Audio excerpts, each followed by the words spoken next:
Hello बच्चों, good morning and welcome to everyone of my YouTube channel.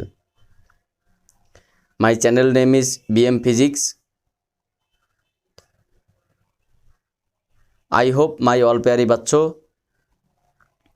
should be okay. Today I want to talk about the new and interesting topic in electrostatistics. The chapter name is capacitance and capacitor.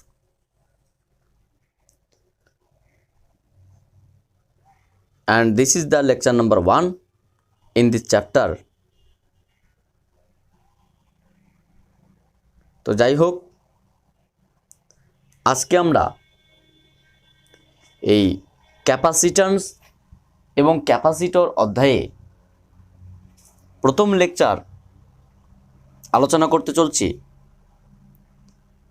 ক্যাপাসিট্যান্সের Bangla অর্থ হচ্ছে গিয়ে ধারকত্ব, আর capacitor এর আবিধানিক অর্থ ধারক, মানে ধারকত্ব ও ধারক নামক একটা চ্যাপ্টার, যেটা কোথায় আছে? ইলেকট্রোস্ট্যাটিস্টিক্স বা স্থির তড়িৎ বিজ্ঞানে। স্থির তড়িৎ বিজ্ঞানে ক্লাস 12-এর মোট 7খানা চ্যাপ্টার, তার মধ্যে একটা অ্যাকচুয়ালি একটু ভুল বললাম, আমাদের তড়িৎ বিজ্ঞানে 7খানা চ্যাপ্টার, তার মধ্যে স্থির তড়িৎ বিজ্ঞানে আছে গিয়ে তোমার 4টে চ্যাপ্টার, আর চলতড়িৎ বিজ্ঞানে 3টে চ্যাপ্টার। সেই 4টে চ্যাপ্টারের মধ্যে লাস্ট যে চ্যাপ্টারটি আছে তোমাদের ক্যাপাসিট্যান্স এবং ক্যাপাসিটর বা ধারকত্ব ও ধারক, সেটা হচ্ছে গিয়ে আমাদের আলোচ্য বিষয়। তো আজকে আমরা এই প্রথম লেকচারে হয়তো বিশেষ কিছু আলোচনা করতে পারবো না, তবে একটা জিনিস বোঝানোর চেষ্টা করব যে ক্যাপাসিট্যান্সটা কী বা ক্যাপাসিট্যান্সকে কীভাবে ডিরাইভ করা হয়, ক্যাপাসিট্যান্সের ইউনিট, ডাইমেনশন, কোয়ান্টিটি, এই সমস্ত রিলেশন, এই সমস্ত বিষয় নিয়ে একটা basic description. As for example আমরা বলতে পারি, আমরা এটা কি পড়ব, একটা ইন্ট্রোডাকশন অ্যাবাউট ক্যাপাসিট্যান্স। তো চলো শুরু করা যাক। আমরা আজকে যে বিষয়টা আলোচনা করব সেটা কি? ক্যাপাসিট্যান্স অ্যান্ড ক্যাপাসিটর অধ্যায়ে দ্য কি পয়েন্ট অফ দ্য লেকচার। যদি আমরা বলি আজকের লেকচারের কি পয়েন্ট কি, কি পয়েন্টস অফ দ্য লেকচার। হ্যাঁ, আমাদের আজকের আলোচ্য বিষয়ের মধ্যে থাকবে ক্যাপাসিট্যান্স। সেই ক্যাপাসিট্যান্সের মধ্যে ক্যাপাসিট্যান্স যার আবিধানিক অর্থ হচ্ছে কি তোমার ধারকত্ব।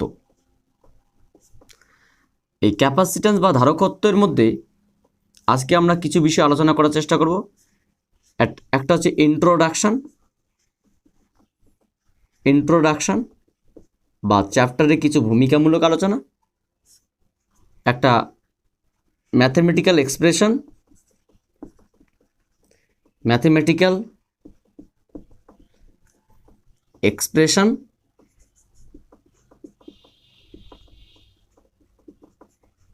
অফ ক্যাপাসিট্যান্স, ধারকত্বের গাণিতিক রূপ of capacitance,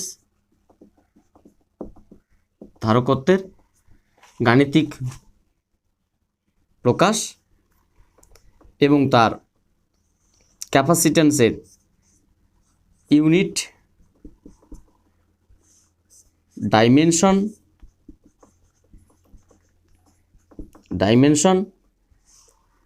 quantity,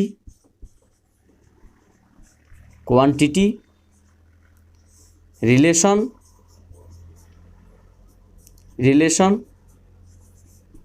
of different units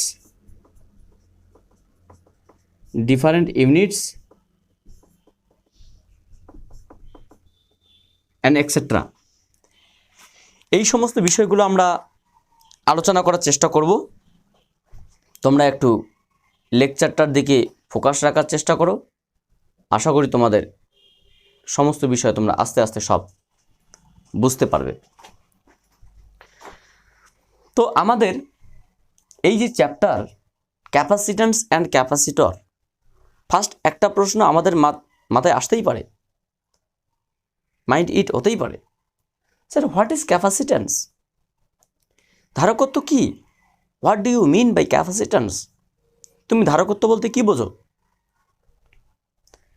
তাহলে এটাকে আমরা বুঝতে গেলে আমাদের কিছু এক্সাম্পল দরকার।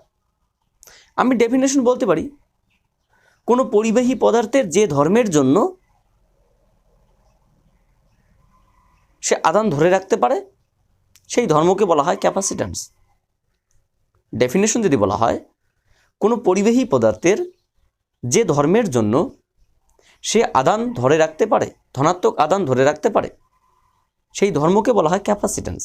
So capacitance is one type of property of a conductor material. তাহলে কোনো একটা পরিবাহী পদার্থের একটা বিশেষ ধর্মের নাম ক্যাপাসিট্যান্স। আমি একটা এক্সাম্পল দেই। সাপোজ ধরুন একটা বস্তু নেওয়া হলো, একটা পরিবাহী পদার্থ বা তাপের পরিবাহী পদার্থ। সেই বস্তুটিতে তাপ দিলে কি হবে? তার উষ্ণতা বৃদ্ধি পাবে। ধরে নাও আমি একটা বললাম লোহার বল নিলাম, তাকে আমি কিছু পরিমাণ তাপ দিলাম। তাপ দেওয়ার ফলে তার উষ্ণতা লেভেল হয়ে গেল 20 ডিগ্রি সেলসিয়াস, বা তার টেম্পারেচার লেভেল হয়ে গেল 20 ডিগ্রি সেলসিয়াস। তাকে আরও কিছু তাপ দিলাম, তার টেম্পারেচার ইনক্রিজ করে 25 ডিগ্রি সেলসিয়াস হলো। আরও কিছু তাপ দিলাম, আরও টেম্পারেচার ইনক্রিজ করে 30 ডিগ্রি সেলসিয়াস হলো। অর্থাৎ যারা তাপ পরিবহন করে, যারা তাপ ধরে রাখতে পারে, সেই সমস্ত পদার্থকে আমরা যদি তাপ দেই, তাহলে কী হবে? সেই তাপটা গ্রহণ করে সেই তাপের একটা কি এনার্জি লেভেল বৃদ্ধি করে, যেটা কি আমরা কি বলতে পারি যে তার উষ্ণতার বহিঃপ্রকাশ দেয়, যার মান কত হয় 20 থেকে 30 ডিগ্রি সেলসিয়াস গেল। তাহলে ওই লোহার বলটির একটা বিশেষ ধর্ম আছে, যে ধর্মের জন্য সে তাপ গ্রহণ করতে পারলো এবং গ্রহণ করে তার উষ্ণতা লেভেল বৃদ্ধি করলো। তাহলে আমরা বলতে পারি যে কোনো পদার্থের যে ধর্মের জন্য সে তাপ গ্রহণ করে উষ্ণতা লেভেল বাড়াতে পারে, সেই ধর্মকে বলা হয় সেই পদার্থের তাপগ্রাহিতা বা স্পেসিফিক হিট বা হিট ক্যাপাসিটি। আরও ভালো করে বলতে গেলে বলা হয় হিট ক্যাপাসিটি, বা এটাকে স্পেসিফিক হিটও বলা হয়, আপেক্ষিক তাপ। তাহলে আপেক্ষিক তাপ বা হিট ক্যাপাসিটি আর স্পেসিফিক হিট হচ্ছে গিয়ে কোনো পদার্থের একটা বিশেষ ধর্ম, যে ধর্মের জন্য সে কোনো তাপ গ্রহণ করলে সেই তাপের একটা উষ্ণতা লেভেল বৃদ্ধি করে, আবার তাপ বর্জন করলে তার উষ্ণতা লেভেল হ্রাস পায়। ঠিক একই রকমভাবে আমরা বলতে পারি কোনো পরিবাহী পদার্থের মধ্যে, যে যেমন পরিবাহী পদার্থ মানে ধাতব পদার্থ, যে সমস্ত পদার্থ তড়িতের সুপরিবাহী, মানে যে সমস্ত পদার্থ তড়িৎ এক প্রান্ত থেকে আরেক প্রান্তে সঞ্চালন করতে পারে, মানে পরিবাহী পদার্থ, কন্ডাক্টর, নট ইনসুলেটর। অপরিবাহী পদার্থ নয়। অপরিবাহী পদার্থের ক্ষেত্রে আমরা ক্যাপাসিট্যান্স বিষয়টা দেখব না। পরিবাহী পদার্থ, পরিবাহী হলেও কিছুটা দেখা যাবে, কিন্তু পরিবাহী পদার্থ হলে ভালো হয়। তাহলে কোনো পরিবাহী পদার্থের যে বিশেষ ধর্মের জন্য তাকে আমরা যদি আদান দেই, তার উষ্ণতা বৃদ্ধি পাবে না, তার কীভাবে ভোল্টেজ বৃদ্ধি পাবে। তাহলে কোনো পরিবাহী পদার্থকে আদান দিলে যে ধর্মের জন্য তার ভোল্টেজ বৃদ্ধি পায়, সেই ধর্মকে বলা হয় সেই পরিবাহী পদার্থের ক্যাপাসিট্যান্স বা ধারকত্ব। কী বললাম বুঝতে পারলে? তাহলে কোনো পদার্থকে তাপ দিলে যে ধর্মের জন্য তার উষ্ণতা লেভেল বৃদ্ধি পায় 20 ডিগ্রি সেলসিয়াস থেকে 30 ডিগ্রি সেলসিয়াস, সেই ধর্মকে বলা হয় hit capacity or specific heat of a material, সেই পদার্থের আপেক্ষিক তাপ। ঠিক একই রকমভাবে আমরা বলতে পারি যে কোনো পদার্থকে, কোনো পরিবাহী পদার্থকে যদি আমরা ধনাত্মক আদান দেই, তাহলে তার কি হয়? তার হচ্ছে গিয়ে তোমার বিভব বৃদ্ধি পায়। সেই বিভব মানে কি? এখানে আমরা টেম্পারেচার বলছিলাম, এখানে আমরা বিভব বলবো, পোটেনশিয়াল এনার্জি, ভোল্টেজ ডিফারেন্স। তাহলে কোনো পরিবাহী পদার্থকে আদান দিলেই তার ভোল্টেজ বৃদ্ধি পায়। তাহলে যে ধর্মের জন্য এই ঘটনাটা ঘটে, সেই পরিবাহী পদার্থের সেই বিশেষ ধর্মকে বলা হয় ক্যাপাসিট্যান্স অর ধারকত্ব। তাহলে ধারকত্ব হচ্ছে গিয়ে একটা ধর্মের নাম। ধারকত্ব, capacitance is a property of a material. তাহলে কোনো পদার্থের একটা বিশেষ ধর্মের নাম হচ্ছে কি? ক্যাপাসিট্যান্স বা ধারকত্ব। তাহলে আশা করি বিষয়টা বোঝা গেল। আমরা তাহলে কি বললাম? যে capacitance is a property of a material. হ্যাঁ, this property should be accept some positive charge and increase it's potential, যার কিছু পরিমাণ ধনাত্মক আধান গ্রহণ করলে যার সাহায্যে সে কিছু পরিমাণ পটেনশিয়াল সে বৃদ্ধি করে বা বিভব বৃদ্ধি করে। তাহলে এর যদি ইন্ট্রোডাকশনটা আমরা দেখলাম, ইন্ট্রোডাকশনটা হচ্ছে কি, ইন্ট্রোডাকশন আমরা বলতে পারি ক্যাপাসিট্যান্স একটা বিশেষ ধর্মের নাম, যেমনটা আমরা দেখলাম তাপ দিলে তার উষ্ণতা বৃদ্ধি পায়, ঠিক সেরকমটাই mathematical expression of a capacitance. যদি আমরা বিষয়টা দেখি, ম্যাথামেটিক্যাল এক্সপ্রেশনটা আমরা যদি দেখার চেষ্টা করি তাহলে কী দেখাবে ম্যাথামেটিক্যাল এক্সপ্রেশন? ধরা যাক কোনো একটা পরিবাহী পদার্থকে আমরা বলতে পারি, ধরা যাক লেট আস কনসিডার, ধরা যাক কোনো পরিবাহী পদার্থকে, কোনো পরিবাহী পদার্থকে কিউ পরিমাণ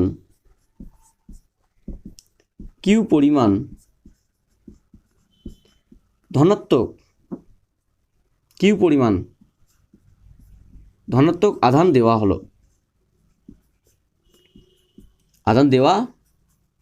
আধান দেওয়ার ফলে উহার ফলে তার বিভব বৃদ্ধি পায়, আধান দেওয়ার ফলে তার বিভব বৃদ্ধি পায়,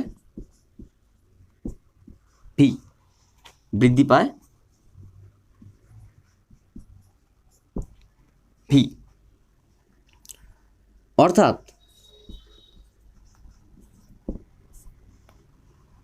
ধারকত্বের সংজ্ঞা অনুযায়ী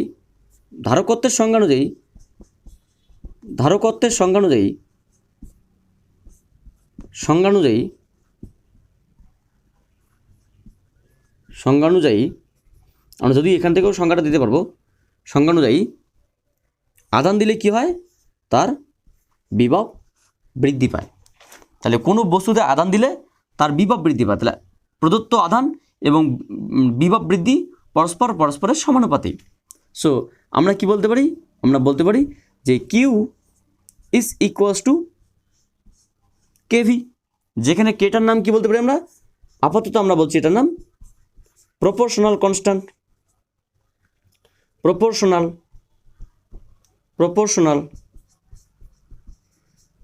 কনস্ট্যান্ট। বাট এটাকে আমরা একটু পরে কি বলবো, প্রপোর্শনাল কনস্ট্যান্ট নয়, এটাকে বলবো ক্যাপাসিট্যান্স।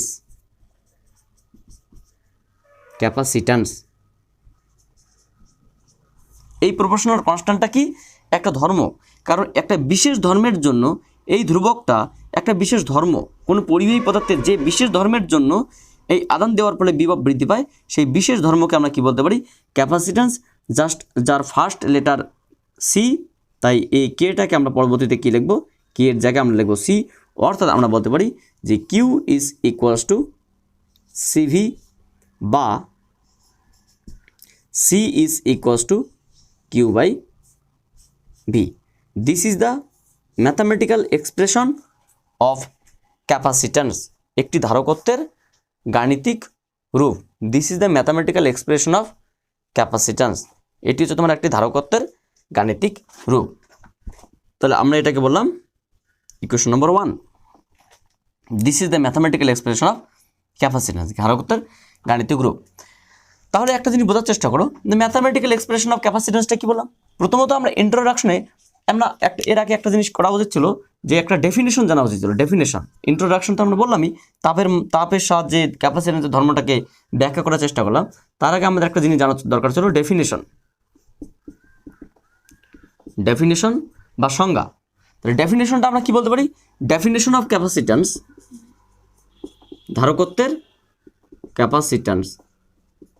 ধারকত্বের সংজ্ঞা। তাহলে আমরা ক্যাপাসিট্যান্সের ডেফিনেশন আমরা কি বলতে পারি, ক্যাপাসিট্যান্সের ডেফিনেশন আমরা বলতে পারি, কোনো পরিবাহী পদার্থের যে বিশেষ ধর্মের জন্য ওই পরিবাহী পদার্থটিকে আদান দিলে তার বিভব বৃদ্ধি পায়, সেই বিশেষ ধর্মকে বলা হয় ধারকত্ব। কোনো পরিবাহী পদার্থের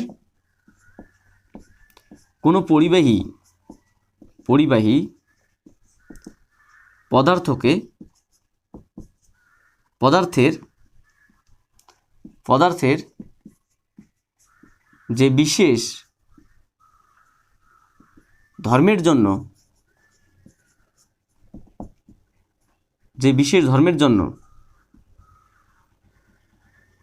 ওই পরিবাহী পদার্থকে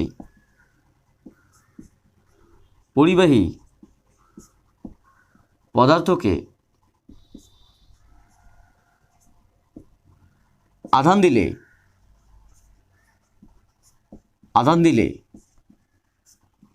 তার বিভব বৃদ্ধি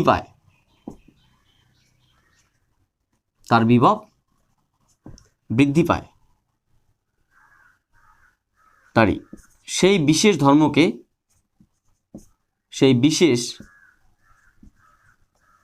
ধর্মকে ওই পরিবাহী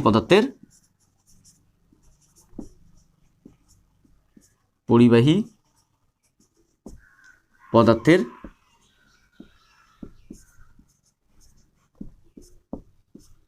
ধারকত্ব বলে। ধারকত্ব বলা হয়। তাহলে কি দেখলাম? ডেফিনিশন কি ছিল? যে কোনো পরিবাহী পদার্থকে আদান দিলে তার কি হয়? বিভব বৃদ্ধি পায়। কেন? তার একটা বিশেষ ধর্ম আছে। যেমন কোনো পরিবাহী পদার্থকে তাপ দিলে তার উষ্ণতা বৃদ্ধি পায়, সেই বিশেষ ধর্মের নাম কি? হিট ক্যাপাসিটি বা specific heat of the material. কোনো পরিবাহী পদার্থের যে বিশেষ ধর্মের জন্য তাকে তাপ দিলে উষ্ণতা বৃদ্ধি পায় তাকে বলা হয় তাপগ্রাহিতা বা আপেক্ষিক তাপ, specific hit or hit capacity. ঠিক একই রকমভাবে কোনো পরিবাহী পদার্থকে যে তড়িৎ পরিবহন করতে পারে সেই সমস্ত পরিবাহী পদার্থকে আমরা যদি আদান দেই তাহলে তার বিভব বৃদ্ধি পায়। তাহলে যে ধর্মের জন্য এই ঘটনাটা ঘটে সেই ধর্মটাকে বলা ধারকত্ব বা capacitance.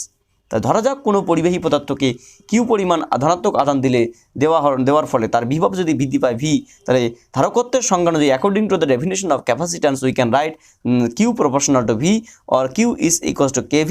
K is the primarily we can write the proportional constant, but it is not a proportional constant, it is a one type of property. This property is known as the capacity of charge. So the first letter capacity, the C, we can write the proportional constant K is equals to C. So Q is equals to CV, C is equals to Q by V. So the capacitance is equals to charge upon potential of the material. এটা বলা হবে। আচ্ছা, এরপরে আমরা যদি দেখি এই যে ধারকত্ব পেলাম, সেই ধারকত্বের একক মাত্রা রাশি, এই সমস্ত বিষয়গুলো যদি আমরা একটু দেখার চেষ্টা করি তাহলে আমরা কি লিখতে পারবো? সেই একক মাত্রা রাশিগুলো আমাদের যদি লিখতে হয় তাহলে চলো একটু ভিডিওটা একটু বড় হলেও আমরা সেই বিষয়গুলো দেখব। ঠিক আছে, আমরা ফার্স্ট তাহলে কি লিখতে পারি এখান থেকে?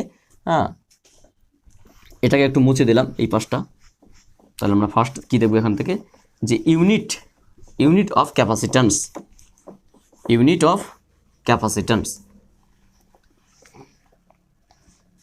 তাহলে আমরা এখন যেটা দেখব সেটা কি? ইউনিট অফ ক্যাপাসিট্যান্স, ধারকত্বের একক।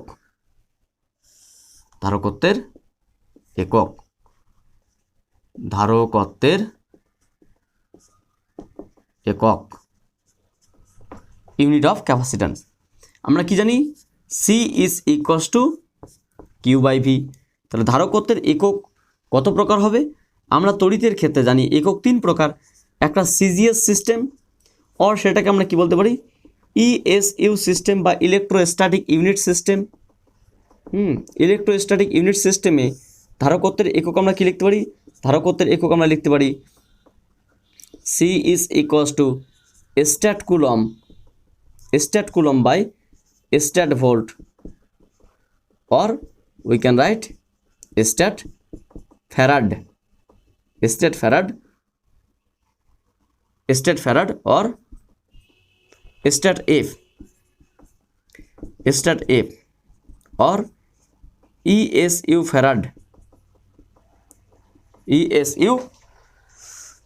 stat farad or ESU farad। যাই হোক, তাহলে এটাকে আমরা কি বলতে পারি? স্ট্যাট ফ্যারাড और ESU ফ্যারাড और ESU ধারকত্ব বলা যেতে পারে। এটাকে আমরা লিখতে পারি ESU ধারকত্ব, বাংলা লিখতে পারি এটাকে ESU ধারকত্ব। আচ্ছা, এসআইতে আমরা এটা কি লিখতে পারি? এসআইতে আমরা লিখতে পারি সি এর ইউনিট, যেহেতু চার্জের ইউনিট এসআইতে কুলম্ব, কুলম অ্যান্ড বিভবের একক এসআইতে volt, coulomb per volt is equals to farad. Michael ফ্যারাডের নাম অনুসারে এর এসআই ইউনিট হচ্ছে কি ফ্যারাড বা জাস্ট এফ। অ্যান্ড ইএমইউ ইউনিটে কী হবে? EMU unit, EMU system of unit, হ্যাঁ, ইএমইউ সিস্টেম বা ইলেকট্রোম্যাগনেটিক ইউনিট সিস্টেমে কী হবে? ইলেকট্রোম্যাগনেটিক ইউনিট সিস্টেমে আমাদের যেটা হবে, এটা তো এসআইতে আমরা দেখলাম, ইএমইউতে যেটা হবে যে ক্যাপাসিট্যান্সের ইউনিট হচ্ছে তোমার EMU charge, EMU coulomb by EMU volt is equals to, আমরা লিখতে পারি, এটাকে লিখতে পারি ইএমইউ ফ্যারাড বা জাস্ট ইএমইউ এফ।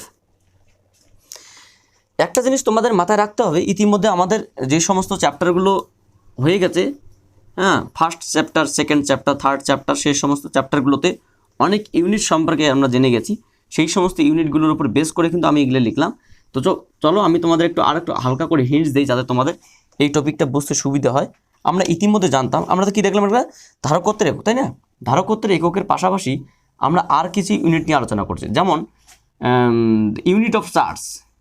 তাহলে তোমাদের বিষয়টা সুবিধা হবে। ইউনিট অফ চার্জ, আধানের একক। আধানের একক কী হবে? একটা ইএসইউ আর সিজিএস সিস্টেমে যেটা হবে সেটা কি, যে স্ট্যাট কুলম, অর এটাকে আমরা লিখতে পারি জাস্ট ইএসইউ কুলম। এসআইতে আমরা কি লিখতে পারি? আধানের একক। এসআইতে আমরা লিখতে পারি just coulomb or just see. APS বলে কিছু নেই, একটা জিনিস তোমাদের বলতে হবে, এটাকে এপিএস বলে কিছু নেই। এখানে কি আছে? ইএমইউ এককে আমরা বলতে পারি ইএমইউ এককে ইএমইউ কুলম। একটা কথা শোনো, এই যে একক সিজিএস বলছি আমরা, এটাকে সিজিএস অর ইএসইউ, এটার নাম হচ্ছে ইলেকট্রোস্ট্যাটিক ইউনিট। আর এখানে একটা লিখলাম, এসআই তো আছেই, আর এটাকে বললাম আমরা ইএমইউ ইউনিট বা ইলেকট্রোম্যাগনেটিক ইউনিট। দেখো, এই ইএমইউ ম্যাগনেটিক ইউনিটকে তুমি সিজিএস বললে খুব একটা ভুল হবে না, এটাকে তুমি সিজিএস বললেও খুব একটা ভুল হবে না। স্যার সিজিএস তাহলে দুটো? হ্যাঁ, সিজিএস দুটো। এটা কি আছে? Electrostatic unit, electromagnetic unit. CGS পদ্ধতিতে ধারকত্বের তড়িৎ পদ্ধতি মানে তড়িতিক একক, এবং সিজিএস পদ্ধতি ধারকের চৌম্বকীয় একক। এটা কি ইলেকট্রোম্যাগনেটিক ইউনিট, তড়িৎ চৌম্বকীয় একক, স্থির তড়িৎ একক। ইলেকট্রোস্ট্যাটিক ইউনিট বা স্থির তড়িৎ একক, তড়িৎ চৌম্বকীয় একক, মানে ধারকত্বকে তড়িতের আকারে প্রকাশ করলে যেটা হবে সেটা হচ্ছে তোমার স্ট্যাট ফ্যারাড, আর ধারকত্বকে চৌম্বকের আকারে প্রকাশ করলে কী হবে সেটা তোমার হচ্ছে ইএমইউ ফ্যারাড। বাট এটাও সিজিএস, এটা তড়িতের সিজিএস, ধারকত্বের তড়িতের সিজিএস, ধারকের চৌম্বকের সিজিএস, আর এটা এসআই। তাহলে ইএমইউ তোমরা কখনো ভেবে নিও না যে ইএমইউটি কিন্তু কোনো এপিএস বলে কিছু নেই এখানে, ঠিক আছে? তোমার হচ্ছে ইলেকট্রোস্ট্যাটিক সিস্টেমের ক্ষেত্রে বা তড়িতের ক্ষেত্রে এপিএস বলে কিছু নেই, বরং ইএমইউ আছে। আচ্ছা, সিমিলারলি আমরা কি বলতে পারি? ইউনিট অফ কারেন্ট, প্রবাহের একক আমরা কি লিখতে পারি? প্রবাহের এককের ক্ষেত্রে আমরা কি লিখতে পারি? যে কারেন্ট আই। এখানে যেমন তোমার হচ্ছে কি ছিল, এখানে তোমার কিউ ছিল, চার্জ কিউ। এখানে প্রবাহের এককগুলো কি হবে? সিজিএসতে আমরা বলতে পারি, সিজিএস অর ইএসইউ সিস্টেমে আমরা তোমার হচ্ছে গিয়ে প্রবাহের একক বলতে পারি, প্রবাহের একক, কারেন্টের একক আমরা বলতে পারি stat ampere or just ESU ampere. এটাকে আমরা বলতে পারি ইএসইউ অ্যাম্পিয়ার অথবা ইএসইউ প্রবাহ বলতে পারি। আচ্ছা, এটাকে সিজিএসতে আমরা সিজিএসতে লিখলাম। এসআইতে আমরা কি লিখতে পারি? এসআইতে আমরা আইয়ের একক আমরা লিখতে পারি জাস্ট অ্যাম্পিয়ার, হ্যাঁ, অথবা জাস্ট অ্যাম্পিয়ার বলে লেখা যেতে পারে। আচ্ছা, এবং ইএমইউতে কী হবে? ইএমইউ সিস্টেমে তোমার হচ্ছে কারেন্টের একক কী হবে? ইএমইউ সিস্টেমে কারেন্টের একক হবে EMU ampere or electromagnetic unit ampere. তাহলে চার্জ দেখলাম, কারেন্ট দেখলাম, আমরা আর কি লিখতে পারি? রেজিস্ট্যান্স লিখতে পারি, রেজিস্ট্যান্স। তাহলে রেজিস্ট্যান্সের ক্ষেত্রে আমরা কি লিখতে পারি? এটা কি কারেন্ট, ইউনিট অফ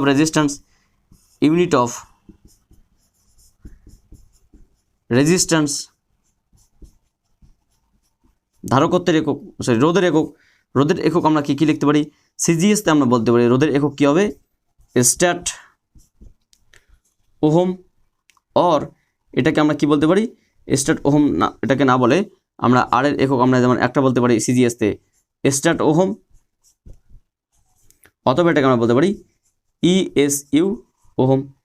এসআইতে আমরা কি লিখতে পারি, এসআইতে আমরা লিখতে পারি হ্যাঁ আর এর একক জাস্ট ওহম অর ওএইচএম। হ্যাঁ এপিএসতে আমরা কি ইএমইউতে আমরা কি লিখতে পারি, ইএমইউতে আমরা আর এর একক লিখতে পারি ইএমইউ ওহম, ঠিক আছে, ইএমইউ ওহম।